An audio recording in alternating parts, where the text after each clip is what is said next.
सौ विश्रांती Kadam madam.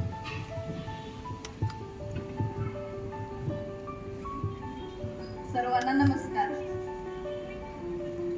Jijamata practice स्कूलच्या मुख्याध्यापिका चैताली भोसले मॅडम, सर्व शिक्षक आणि या ठिकाणी काही पालक उपस्थित आहेत आणि तुम्ही सगळे बालची मुली.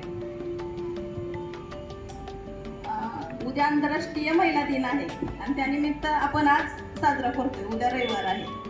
मला पहिल्यांदा सांगा की घरी कोण कोण आईला नमस्कार करता, आई वडिलांना? खरं करताना मी विचारणार आहे.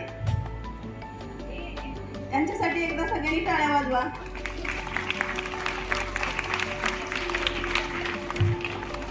आणि आपल्या समोर फोटो ठेवलेले आहेत. हे कोणकोणते फोटो आहेत? कोण कोण सांगेल?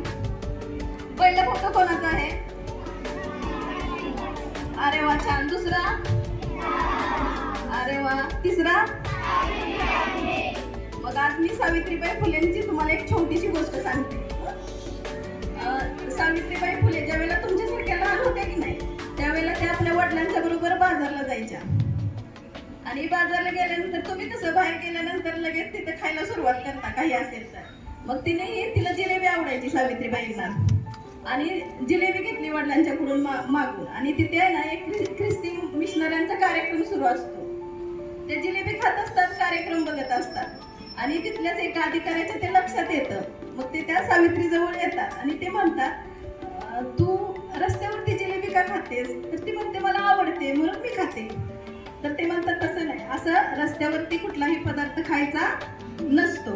आणि मग ती कसं शहाण्या मुलीचं, तुम्ही कसं शहाणा ऐकलंय तसं सावित्रीबाई शहाण्या मुलींसाठी काय करतात, जिलेबी गुंडाळून ठेवतात आणि घरी गेल्यानंतर खातात. असं बाहेर कोण कोण खातं? अरे वा, सगळी गुणी बाळ आहेत. छान छान. आता आम्हालाच तुमच्यासाठी टाळ्या वाजवायला पाहिजे.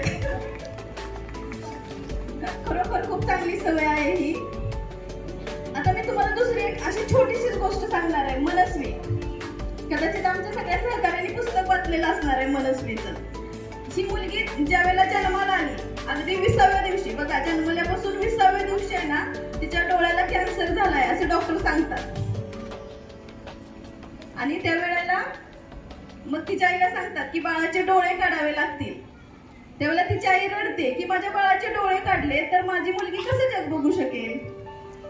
पण थोड्या दिवसानं ती सावरते, का तर पर्यायच नसतो. मग त्या मनस्वीचे डोळे काढले जातात. ती घरी येते. मग तिच्या घरी आजी आजोबा असतात, आई वडील असतात. ते तिला शिकवतात, संस्कार देतात. मग ती म्हणते, मला शाळेत जायचंय. मग ठीक आहे, तिला शाळेत घालतात.